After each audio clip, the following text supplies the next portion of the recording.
आराध्य देव के श्री चरणों में सत सत नमन।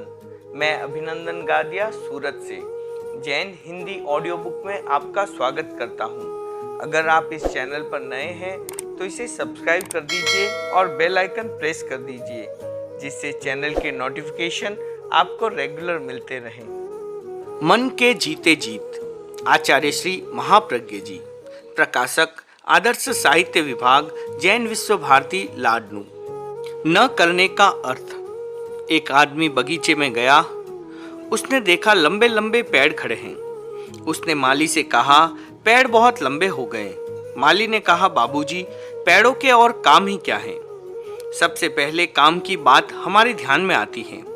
पेड़ भी निकम्मे नहीं रहते, कोई भी पदार्थ निकम्मा नहीं रहता। वस्तु का लक्षण ही है अर्थ क्रियाकारित्व। वस्तु वह है जिसमें क्रिया चलती रहती है। जो कुछ भी नहीं करता वह सत नहीं होता, पदार्थ नहीं होता। पदार्थ यानी कुछ करने वाला। करना पदार्थ के साथ जुड़ा हुआ है। हम इस बात को जानते हैं और मानते भी हैं कि व्यक्ति को कुछ न कुछ करना चाहिए। पदार्थ भी कुछ न कुछ करता ही है। चेतन या अचेतन दोनों में कुछ न कुछ क्रिया होती रहती है। हमने उस बात को पकड़ा है कि जो व्यक्ति कुछ करता है उसे हम पुरुषार्थी मानते हैं, कर्मठ मानते हैं, कर्मण्य मानते हैं। जो व्यक्ति कुछ नहीं करता उसे आलसी मानते हैं, निठल्ला मानते हैं, प्रमादी और अकर्मण्य मानते हैं। सारा बल इस बात पर दिया गया है कि मनुष्य को कुछ न कुछ करते रहना चाहिए। जो करता है उसे आनंद का अनुभव होता है कि मैं कुछ करता हूँ, और कभी कभी गर्व का अनुभव होता है। जो कुछ नहीं करता उसे हीन भावना का अनुभव होता है कि मैं कुछ नहीं करता। दूसरे लोग भी उसे कोसते हैं, यह निठल्ला है, कुछ भी नहीं करता। निठल्ले के लिए दुनिया में कोई स्थान नहीं है। निरंतर कुछ न कुछ करते रहना चाहिए। वर्तमान का अर्थशास्त्र भी यही बतलाता है कि निकम्मे मत रहो।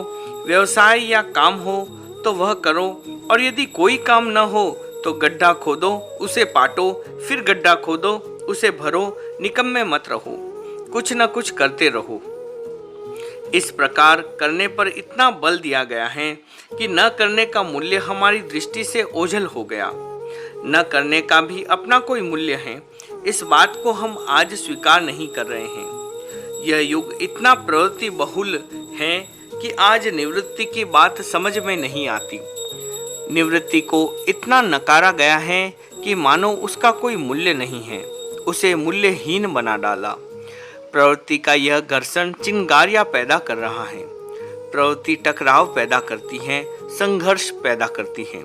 वर्तमान के संघर्ष का सबसे बड़ा कारण है प्रवृत्ति को एकाधिकार देना। वर्तमान की अशांति का कारण है क्रिया को ही मूल्य देना, अक्रिया के मूल्य का अनुभव न करना। न करने का जो वास्तविक मूल्य है उसे अस्वीकृत कर देना, यह आज की सबसे बड़ी समस्या है। आज मैं उल्टी बात कहने जा रहा हूँ। प्रवृत्ति बहुल युग में मुझे प्रवृत्ति का समर्थन करना चाहिए, किंतु मैं वैसा नहीं करूँगा। प्रवृत्ति के विरोध में कुछ कहना सुनने वालों को अच्छा नहीं लगता, किंतु जो सत्य है उसे छिपाना भी नहीं चाहिए। सत्य सत्य है। उसकी अस्वीकृति से बहुत सारी समस्याएं उत्पन्न होती हैं और वे मनुष्य को आक्रांत कर देती हैं। सच्चाई यह है कि या तो प्रवृत्ति और निवृत्ति का संतुलन हो, या फिर निवृत्ति का यथार्थ मूल्यांकन किया जाए तो संभव है बहुत सारी समस्याएं स्वयं समाप्त हो जाएगी। मूल्य निवृत्ति का। निवृत्ति का मूल्य प्रवृत्ति से कम नहीं है। न करने का मूल्य करने से कम नहीं है। यदि यह बात समझ में आ जाए तो करना भी बहुत अर्थपूर्ण हो सकता है। कर्म के साथ जो दोष आते हैं उनमें कमी आ सकती है। गीता में बहुत सुंदर कहा है, प्रत्येक प्रवृत्ति के साथ दोष आता है। ऐसी कोई भी प्रवृत्ति नहीं जिसके साथ दोष नहीं। जैसे ईंधन से जलने वाली अग्नि के साथ धुआं होना अनिवार्य है, वैसे ही प्रवृत्ति के साथ दोष अनिवार्य है। आरंभ मात्र दोष से आवृत है। जैसे अग्नि धुएं से, वह अनुभव वास्तविक है, सत्य तक पहुंचा हुआ है। प्रवृत्ति के साथ आने वाला दोष तभी समाप्त हो सकता है जबकि उसके साथ निवृत्ति का संतुलन हो। प्रवृत्ति के साथ साथ निवृत्ति चलती रहे, अन्यथा प्रवृत्ति के दोष इतने बढ़ जाते हैं कि वे मनुष्य को ही लील जाते हैं। इसलिए हम निवृत्ति का मूल्य समझे, अक्रिया का महत्व समझे और न करने के जो महत्वपूर्ण परिणाम हैं उनका अनुभव करें। प्रवृत्ति का सबसे पहला साधन है शरीर। शरीर की प्रवृत्तियों की मैंने चर्चा बहुत की है। आज ठीक उससे उल्टी चर्चा मुझे करनी है। प्रवृत्ति से मुक्ति की चर्चा करनी है। आप कायोत्सर्ग करें, काया का विसर्जन करें, शरीर को त्याग दें, जीते हुए भी मृतवत अनुभव करें और शरीर को बिल्कुल निष्क्रिय, निश्चेष्ट और प्रवृत्ति शून्य बनाएं। यह है काय गुप्ति कायोत्सर्ग। बहुत बड़ी बात है काया को छोड़ देना। मरने के बाद हर आदमी शरीर छोड़ देता है या वह छूट जाता है, किंतु जीते जी शरीर को छोड़ देना बहुत बड़ी साधना है। जब काया के उत्सर्ग की बात सामने आई तब गौतम के मन में भी प्रश्न खड़ा हुआ। उन्होंने भगवान से पूछा, काय गुप्तायनम भन्ते जीवे किम जन इये। भगवान, काय गुप्ति का परिणाम क्या है? भगवान ने उत्तर देते हुए कहा कि काय गुप्त्यायनम जीवे संवरम जनिये।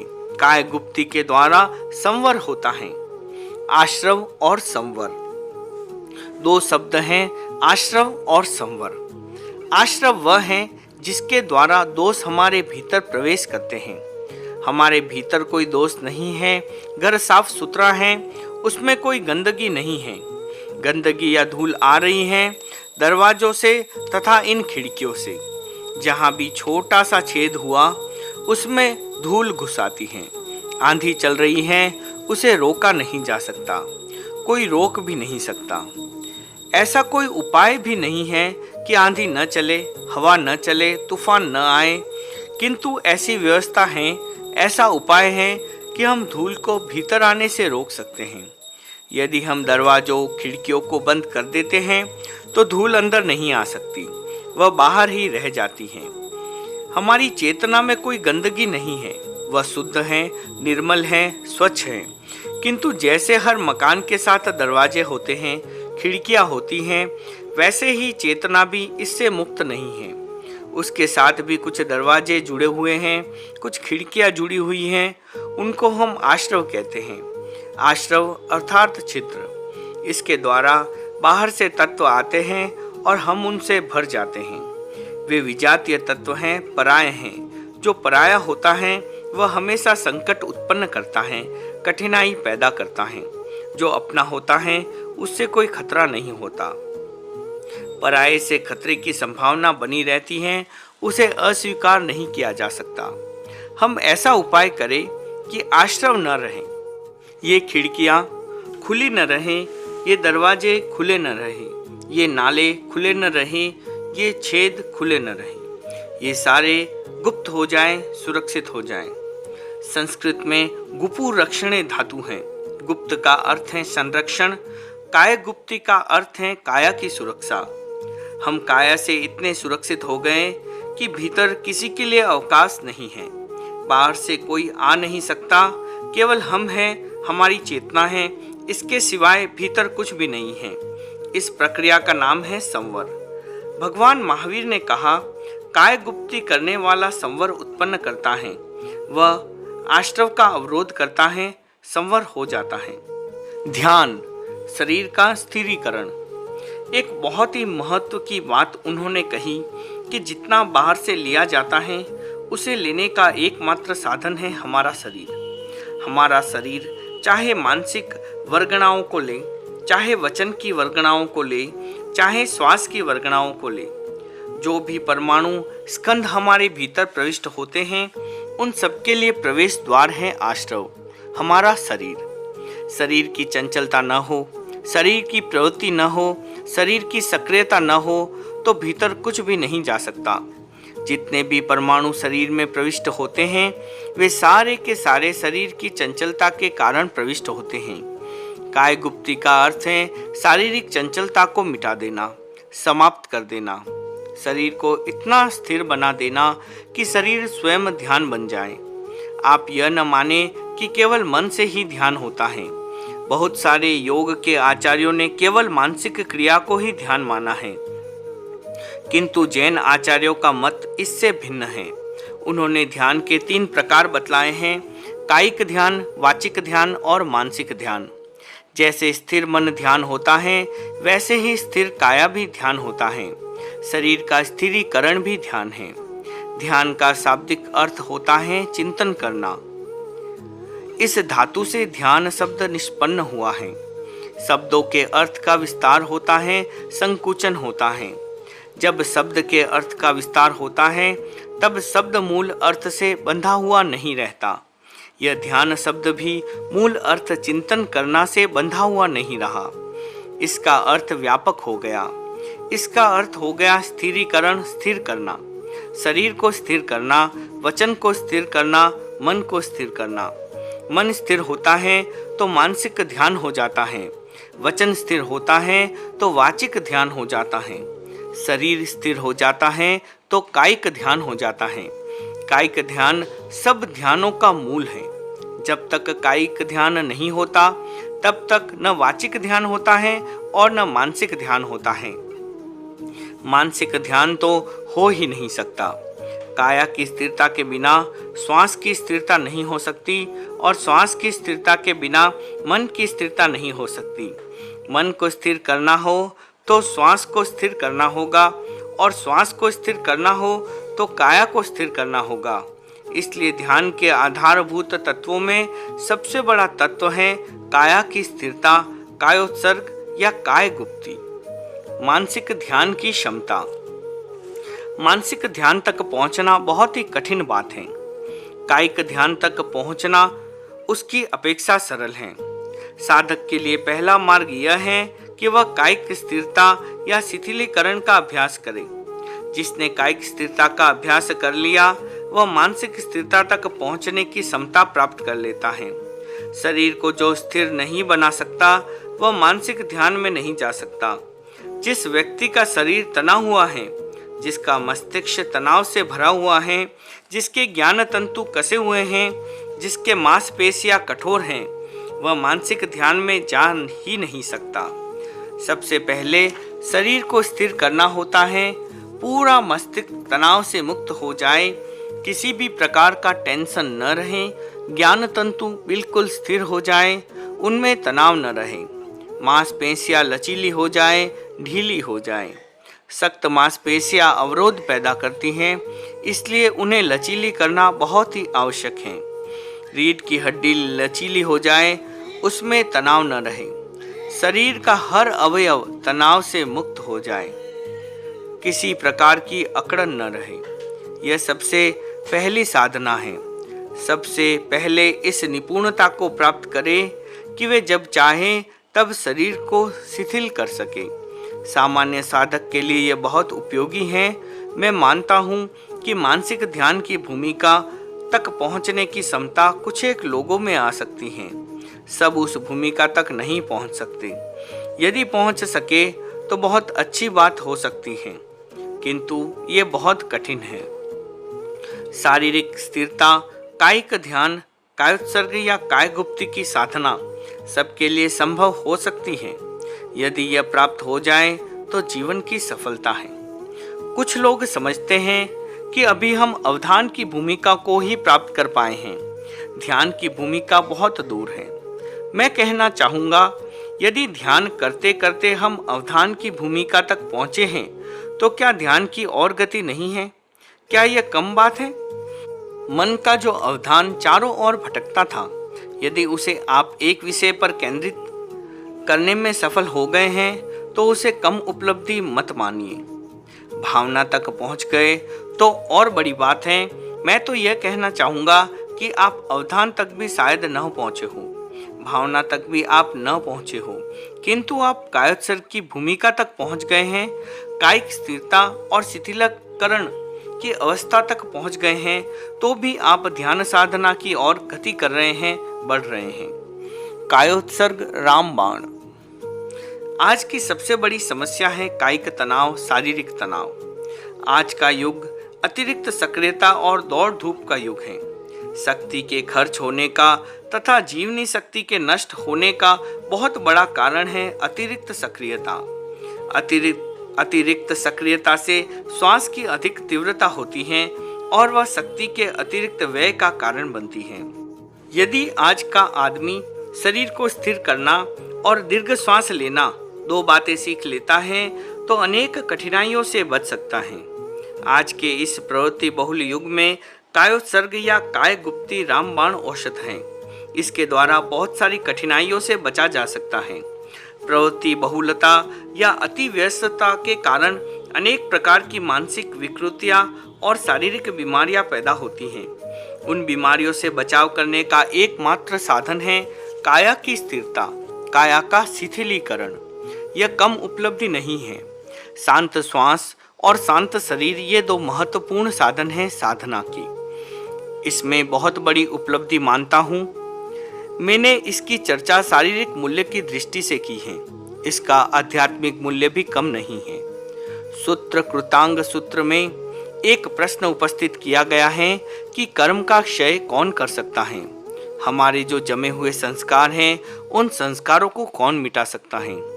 इस प्रश्न का समाधान देते हुए कहा गया है न कमुणा कम खवेंती बाला अकमुणा कम खवेंती धीरा। निवृत्ति से प्रवृत्ति क्षीण। अज्ञानी आदमी सोचते हैं कि प्रवृत्ति के द्वारा प्रवृत्ति को नष्ट करेंगे, संस्कार के द्वारा संस्कार को नष्ट करेंगे। वे भूल में हैं, अज्ञान में हैं, अंधकार में हैं। वे सच्चाई को नहीं जानते, वास्तविकता को नहीं जानते। प्रवृत्ति के द्वारा प्रवृत्ति को मिटाया नहीं जा सकता। संस्कार के द्वारा संस्कार को नहीं मिटाया जा सकता। प्रवृत्ति हमेशा रिपीट होती हैं, प्रवृत्ति हमेशा अनुदित होती हैं। प्रत्येक प्रवृत्ति संस्कार छोड़ जाती हैं। वह संस्कार हमें दूसरी प्रवृत्ति करने के लिए प्रेरित करता है। हम दूसरी प्रवृत्ति करते हैं और वह प्रवृत्ति अपना संस्कार छोड़ जाती हैं। वह संस्कार हमें तीसरी प्रवृत्ति करने के लिए प्रेरित करता है। यह चक्र चलता रहता है, इसका कहीं अंत नहीं आता। प्रवृत्ति के द्वारा प्रवृत्ति के चक्रव्यूह को नहीं तोड़ा जा सकता। यह बहुत प्रलंब श्रृंखला है, उसका कभी पार नहीं पाया जा सकता। तब प्रश्न होता है कि इसे कैसे तोड़ा जा सकता है, इन संस्कारों को कैसे समाप्त किया जा सकता है। जो संस्कार हमें प्रवृत्ति में लगाए रखते हैं, एक के बाद एक नया संस्कार निर्मित होता है और वह विभिन्न प्रवृत्तियों का प्रेरक बनता है। उसे कैसे तोड़ा जा सकता है? उत्तर में कहा गया है अकमुणा कम खवेंती धीरा। जो ज्ञानी हैं, सच्चाई को समझते हैं, अंधकार को चीरकर प्रकाश में आ गए हैं। जिन्हें वास्तविकता का बोध है, वे जानते हैं कि अकर्म के द्वारा कर्म को क्षीण किया जा सकता है। अकर्म यानी निवृत्ति के द्वारा प्रवृत्ति को समाप्त किया जा सकता है। प्रवृत्ति नहीं की, पुराना संस्कार उभरा किंतु उसे दोहराया नहीं। संस्कार शिथिल हो गया, फिर उभरा, दोहराया नहीं तो और शिथिल हो गया। संस्कार उभरता है और यदि उसे दोहराया नहीं जाता तो वह टूट जाता है, नष्ट हो जाता है। अतिथि आया, उसे सत्कार मिला, वह फिर आया और फिर उसे सत्कार मिला तो वह फिर आएगा। वह सोचता है कि अच्छा है, आतिथ्य मिलता है और सत्कार भी मिलता है, वह आता रहता है। अतिथि आया, उसे सत्कार नहीं मिला, उसकी उपेक्षा हुई। कोई ढीठ होता है तो दूसरी बार आ जाता है, फिर उपेक्षा हुई तो वह तीसरी बार नहीं आता। वह सोचता है कि जहाँ तिरस्कार है वहाँ क्यों जाए, वह नहीं आता। यही क्रम है संस्कार का। संस्कार उभरता है और यदि उसे वहाँ स्थान मिल जाता है तो वह जमने लग जाता है। फिर वह अतिथि रहना नहीं चाहता, घर का सदस्य ही बन जाता है। फिर उसे वहाँ से हटाना कठिन हो जाता है। यदि उभरने वाले संस्कार को स्थान नहीं मिलता, उपेक्षा की जाती है, उसे दोहराया नहीं जाता, उसका तिरस्कार होता है तो वह धीरे धीरे क्षीण हो जाता है। एक बार कटु अनुभव होता है तिरस्कार का, दूसरी बार तीसरी बार भी यदि यही अनुभव होता है, वह संस्कार फिर नहीं उभरना चाहता, वह क्षीण हो जाता है, नष्ट हो जाता है। सत्कार से वह उभरता है, बार बार आता है। और तिरस्कार से वह क्षीण होता है, नष्ट होता है। होते होते संस्कार मिट जाता है। अब वह न घर का सदस्य ही रह पाता है और न अतिथि बनकर ही कभी घर का द्वार खोलता है। इसलिए कहा गया है, अकमुणा कम खवेंति धीरा। जो आदमी गंभीर होते हैं, जिनमें धृति है, धैर्य है, जो घटनाओं से घबराते नहीं, कभी विचलित नहीं होते, जो घटित होता है उसे जान लेते हैं, देख लेते हैं, पर कभी विचलित नहीं होते, वे अकर्म के द्वारा, अप्रवृत्ति के द्वारा कर्म को क्षीण कर देते हैं, उस संस्कार को समाप्त कर देते हैं, विलीन कर देते हैं। प्रवृत्ति और परिणाम।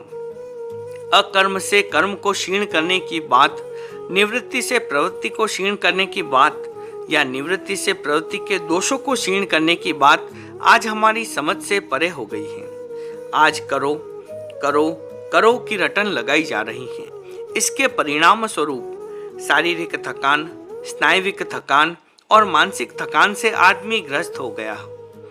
इन सारी थकानों से निकलता है चिड़चिड़ापन, अकुलाहट, आकुलता, व्याकुलता और शोक। इसका परिणाम होता है कहीं लड़ाई, कहीं युद्ध, कहीं संघर्ष, कहीं कुछ और कहीं कुछ।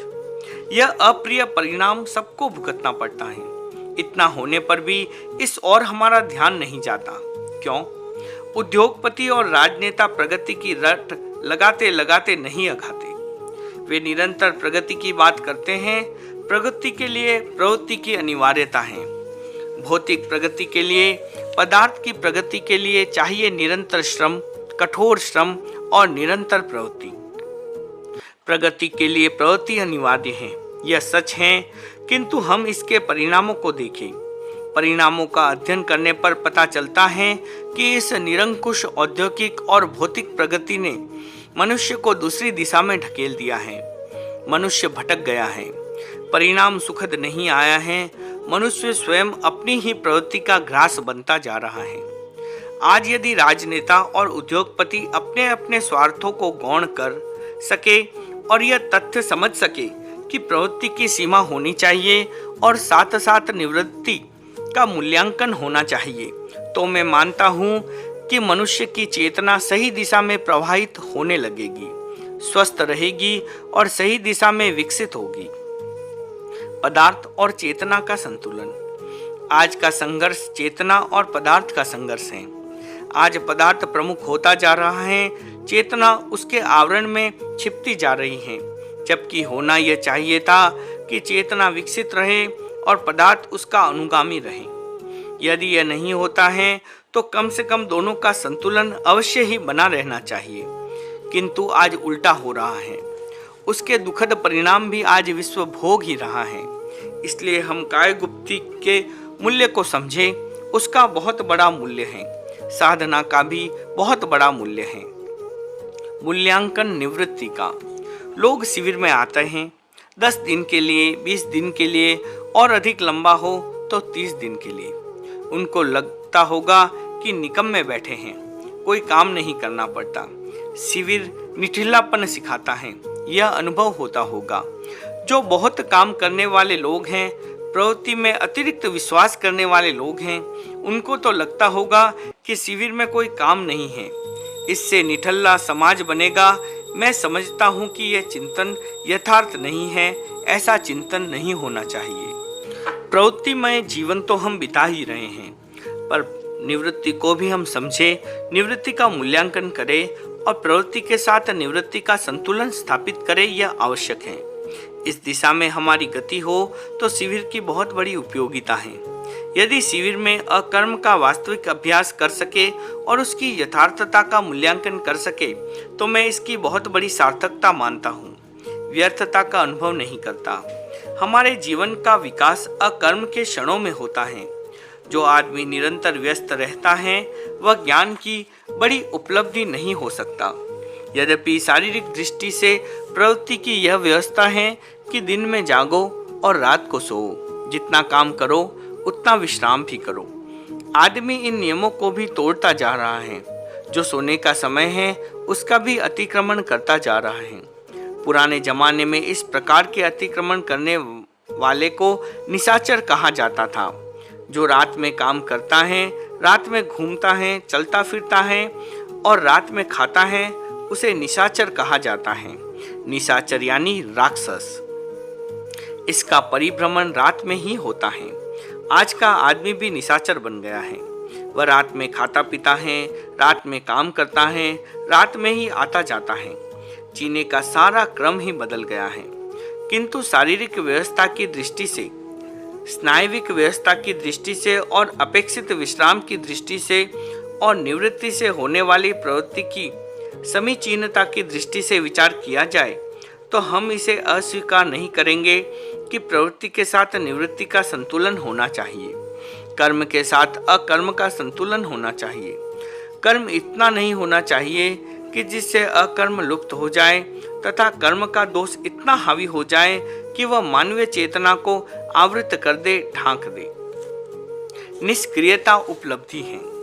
आचारंग सूत्र में कहा गया है कि अकम में जानई, जो अकर्म होता है वह जानता देखता है। आपने पढ़ा होगा कि वैज्ञानिकों की बड़ी उपलब्धियां उन क्षणों की हुई हैं जबकि वे निश्चिंत और निष्क्रिय बैठे थे। काम करते करते बहुत कम लोगों की बड़ी उपलब्धियां मिली हैं। निष्क्रियता का अर्थ है बाहर से निकम्मा और भीतर से सक्रिय। निष्क्रियता का अर्थ निठल्लापन नहीं है। एक आदमी बाहर से सक्रिय और भीतर से निष्क्रिय होता है। एक आदमी बाहर से निष्क्रिय और भीतर से सक्रिय होता है। हम चेतना जगत में सक्रिय और बाह्य जगत में निष्क्रिय रहने वाले आदमी को निठल्ला मान लेते हैं। यह बहुत बड़ी भूल है। निठल्ला वह होता है जो बाहर से भी निष्क्रिय और भीतर से भी निष्क्रिय है। वह मूर्छा में है, अज्ञान में है, प्रमाद में है। वह निकम्मा है, निठल्ला है। किंतु जो व्यक्ति बाहर से निष्क्रिय होकर बैठा है और भीतर की लौ जल रही है, भीतर में आग जल रही है, चेतना का प्रज्वलन हो रहा है, वह निकम्मा और निठल्ला नहीं है, किंतु वह सक्रिय है और बहुत बड़ी शक्ति को जागृत कर रहा है। यह शक्ति पदार्थ जगत में भी बहुत उपयोगी है। गीता में कहा गया है, जो कर्म में अकर्म को देखता है और अकर्म में कर्म को देखता है वह युक्त होता है, संपूर्ण कर्मों को करने वाला होता है। अकर्म में कर्म को देखने की बात हमने भुला दी है। अकर्म में भी बहुत बड़ा कर्म होता है। अकर्म से जो कर्म फलित होता है वह वास्तव में बहुत निर्दोष कर्म होता है। कर्म से जो कर्म फलित होता है उसके साथ बहुत सारे दोष आते हैं। अकर्म के इस महत्व को हम समझे।